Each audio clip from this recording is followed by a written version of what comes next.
It worked out. It worked out. It worked out for the better. Now we curse from birth, immersed in the wickedness of the earth.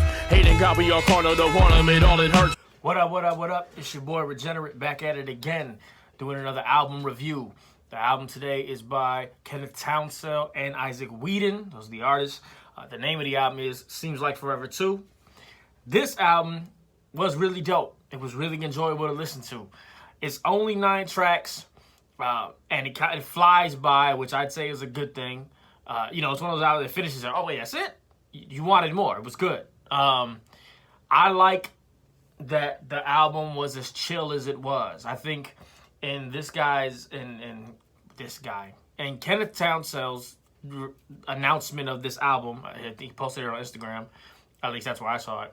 On Instagram, he posted it, and one of the things he said was something along the lines of like, we need, I don't want to put words in his mouth. Basically, the idea was like, we need more like chill albums. We don't need everything to be so turned up all the time. You know what I'm saying? So this definitely was not a crazy turn-up album. Essentially, he's telling his story, things that he's been through, struggles, making it through, highlighting the Lord, giving the gospel. All those things are in this album. And so it's chill, right? You don't need turn-up tracks to talk about your story. Why you hype telling your story? I mean, I guess you can be fine. But I like that the nature of the production highlighted the words more. Like, really hear the story. This ain't trying to make you dance. You're supposed to, like, sit and listen. Now, there were some good joints on there. Show Me was one of those songs. And On a Move was another one of them. These two songs definitely was like, hey, it's a vibe, right? It's a bop, like they be saying now, because I don't really talk like that. But it's one of them, those are good songs to break up the monotony, right? Because otherwise it would have just been a chill album only, which I guess I don't have a problem with, but sometimes that can be like, I think if it was a long album, that would get like, so you want, you start snoring, just snooze fest. You want albums that, you want songs within an album that would break it up, kind of just change up the pace of it. And then right after it brings it back to the chillness, right? I think the intro, the opening of this album was really dope. It had like an eerie vibe to it. It was like a creepy piano almost. He's spitting over that creepy piano. And then when the bass dropped, it was like, honestly, the bass was unexpected. I thought it was going to be the chill piano the whole time he was rapping. He went for a good amount of time before that bass came in. But when it did, it punched you in the face pretty good. It was a welcome punch in the face. Isaac Wheadon is on this. He raps on Show Me, just a few bars. But every vocal, every time you hear singing on the records, other than one with Paris Townsell on there, Ken's wife. Other than her, every other time you hear a hook with singing on it, it's this dude, Isaac Wheadon. He killed it. To me, he gave me the mad like Coldplay vibes. So it felt like Coldplay was on this album. It was dope. But now, if you know me and you've watched any of my other videos, I feel kind of a way with regards to like trying to blend different like non-hip-hop styles into hip-hop. It kind of rubs me the wrong way. But I think this fit perfectly.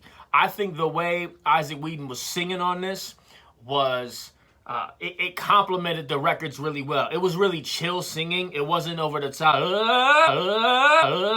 like super vocal, crazy arrangements. It was chill. It fit the beats right.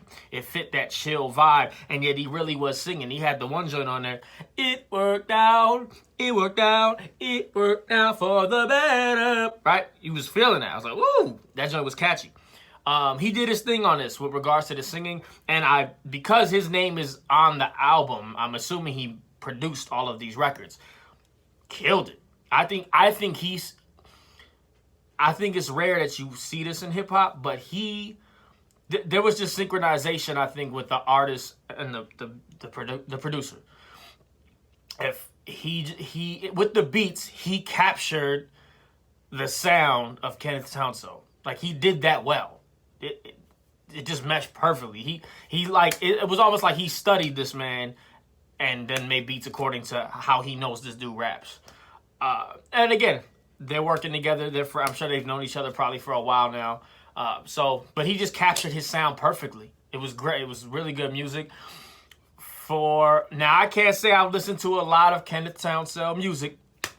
But I know in the past, from what I had heard, I felt like his flow, it was a little bit too monotonous for me.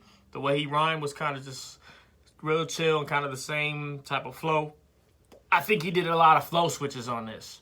At least the necessary amount that, like I said before, you didn't like fall asleep. He switched it up. Oh, I see what you're doing. I see that. He's got bars on this. He had, I want to say truth bars, if I'm giving it a term or if I'm giving it a title. But in the sense of like, sometimes it wasn't like wordplay necessarily. Ooh, I see what he did there. It was more like just stating truths, but the way it was said, or like at the end of the bar and where he put it was like, that's good. It wasn't like he flipped a word crazy or nothing like that, but like literally just the truth he was speaking was like, that's on point.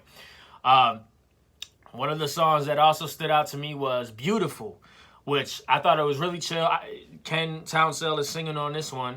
He's on the hook here. He's got auto-tune on, but to me the auto-tune worked really well on it. I think it sounded clean. That was good. It had kind of a hypnotic vibe to it almost. You know what I mean? I was about to get put in a trance. You know what I'm saying? And then I think the added vocal over his singing, the added singing over of his wife, I think that was the perfect touch. That made the hook what it was. It would have sounded good with just him doing the autotune, but with the extra vocal just added that like icing on top of the cake. That joint was fire. The song essentially is speaking on the beauty in the midst of trials and struggle, and how the Lord uses those things for his glory and for our good ultimately. And I'm sure he'd say, I don't think that was explicitly stated in the song, but coming from the biblical worldview, he'd argue making you more like Christ.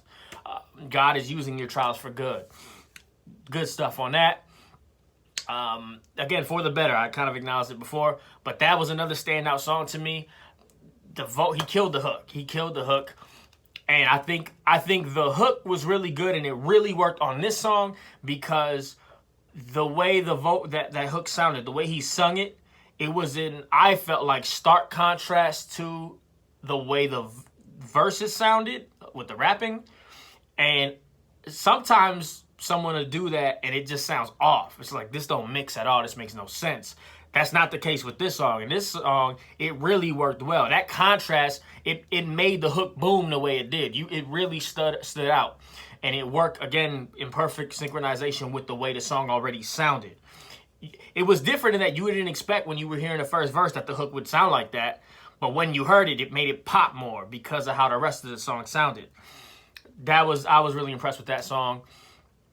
And then the final song, just essentially no games. We ain't playing no games with this Christian walk. We taking this thing seriously. But it's called No Games. The beat sounded like a video game. I thought that was super dope. I really enjoyed this album. I would say there's growth on Kenneth Townsell I'm saying his name wrong.